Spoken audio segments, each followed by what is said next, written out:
Good morning everyone, welcome back to my সম্পাস blog চ্যানেলের সকলকে অনেক অনেক স্বাগত জানিয়ে আজকের ব্লগটা শুরু করলাম। প্রথম থেকে শেষ পর্যন্ত দেখা অনুরোধ রইল। আর তোমরা সকলে সবাই কেমন আছো? আশা করবো যে যেখানে আছো সকলে খুব ভালো আছো, সুস্থ আছো। আর আজকে হলো রবিবার, আর এখন টাইম হচ্ছে কটা বাজে, 6টা মতন বাজে কি 6:30। তো 5:30 উঠেছি, দিয়ে মা মেয়েতে মিলে কাজ যেগুলো ছিল সব করে নিয়েছি। নিয়ে এখন এই যে পুজো দিচ্ছি, স্নান টান করে নিয়েছি, নিয়ে পুজো দিচ্ছি। আর হচ্ছে গিয়ে বড়মাসা এখনও ওঠেনি, ঘুমাচ্ছে, পুচকুসোনাও ঘুমাচ্ছে।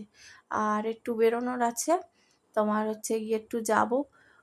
মেয়ের তো, বড় মেয়ের তো অনেক আগেই ছুটি পড়ে গেছে, আর মেজো মেয়ের এই কিছুদিন আগে ছুটি পড়েছে। তোমরা জানো ফলসিংয়ের কাজ হচ্ছিল, ওই কারণে না আর যাওয়াও হচ্ছিল না। এবার ছুটি পড়ে গেছে, না বেরোলে আবার মেয়েদের মুখটা হপ হয়ে যায়। আর আগের দিনেই প্রোগ্রাম হলো, বড়মশাই বলেছিল আগের দিন কোথায় যাবে ঠিক করবে। আর আমি বললাম কোথাও যাই না যাই চাকলায় যাব। আমার আগে মানসিকটা আগে আমি পুজো দিতে যাব, মানসিক করে রেখেছি চাকলায়, সেটাই আগে আমি করব। তারপরে পরে দেখা যাবে কোথায় যাব না যাব ঘুরতে, ঠিক আছে? এই রবিবারে তাহলে ঘুরতে যাব। তো যাই হোক, বড়মশাইকে একদিন রাত্রেবেলায় বললাম তাহলে তুমি কি বেরোবে? বলছে না, বেরোবো না। তো যাওয়ার ঠিক করলে আমি বললাম হ্যাঁ, চাকলায় যাব, চাকলায় গিয়ে পুজো দেবো।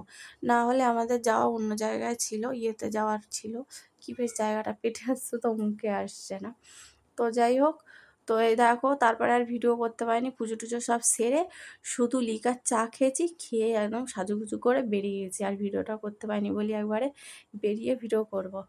আর দুই মেয়েকে দুধ বিস্কুট খাইছি, আর আমি বড় মেয়ে আর আমি আর বড় মশাই শুধু লিকার চা খেয়েছি। কারণ এখানে চাকলা বলো কতটা দূর যেতে, আর বাড়ি থেকে বেরিয়েছি 9:30, এবার কটায় গিয়ে পৌঁছাবো, এখন ট্রেনের আবার প্রবলেম আছে। তো এই কারণে বললাম একটু শুধু চা খেয়ে যাই, নাহলে মাথা টাথা ধরে যাবে। তারপরে এই যে ময়লাপুরদার অটোটা পেলাম না, নাহলে শনি মন্দির থেকে উঠে যেতাম। অতটা আবার হেঁটে এসে বাগুইপাড়া থেকে আবার অটো ধরলাম, অটোটা বুক করে নিয়েছি। চলো এখন যাওয়ার উদ্দেশ্যে চলছে, এখন সোনারপুরে যাব। তো এই অটোতে উঠে গেছি। তো অন্য জায়গায় বললাম বন্ধুরা যাওয়ার কথা ছিল, গেলাম না, আগে চাকলাটায় যাচ্ছি। কারণ আমি যাব যাব করে এরকম করে পুজোটা দিতেই পারছি না। এ যাবে ও যাবে এই করে আমার মানে কি বলবো, এত বছর হয়ে গেছে। আজকে মেয়ের বয়স 15 বছর। বলো কত বছর মেয়ে পেটে থাকাকালীনই মানসিকটা করা, তাহলে এইটা আগে দেওয়া উচিত না? তাই বরমাসিকে বলেছি না না, অন্য জায়গায় যাবই না, আগে আমি চাকলায় যাব, মন স্থির করেই নিয়েছি। তো ওই জন্য বরমাসি বলছে ঠিক আছে চলো চাকলায় সত্যি গিয়ে পুজোটা দিয়ে আসি। মেয়ের বয়স 15 বছর হয়ে গেছে। আসলে আমার শ্বশুরমশাই, আমি যখন বড় মেয়ে পেটে ছিল তখন শ্বশুরমশাই বলেছিল মা আমার মেয়ে হলে মানে তোমার যদি মেয়ে হয় খুব ভালো হয়, ছেলে হলেও ভালো মেয়ে হলেও ভালো, কোনো অসুবিধা নেই। সবথেকে বেশি খুশি হব যদি আমার নাতনি হয়।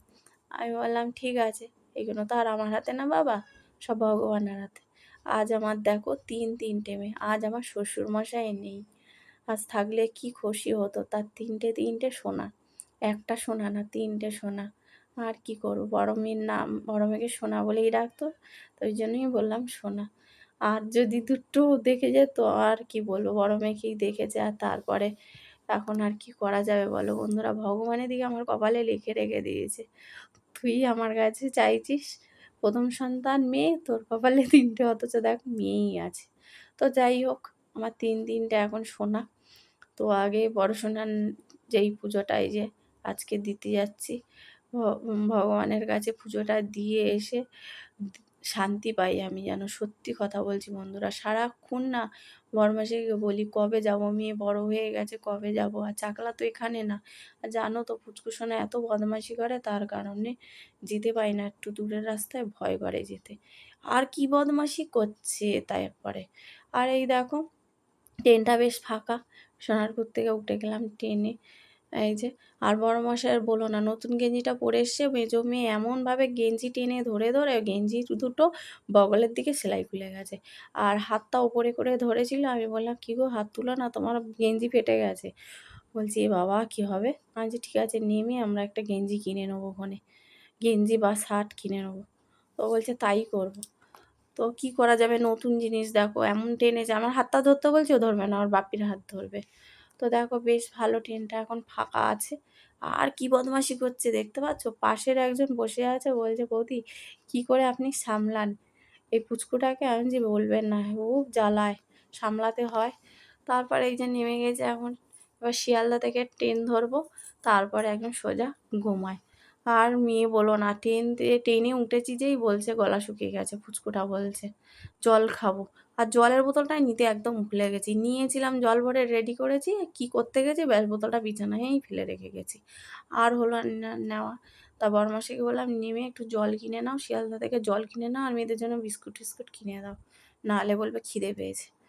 তো এই যে এখন যাচ্ছি শিয়ালদায়, দেখো এসে গেছি। এবার শিয়ালদা থেকে ট্রেনটা ধরার পালা।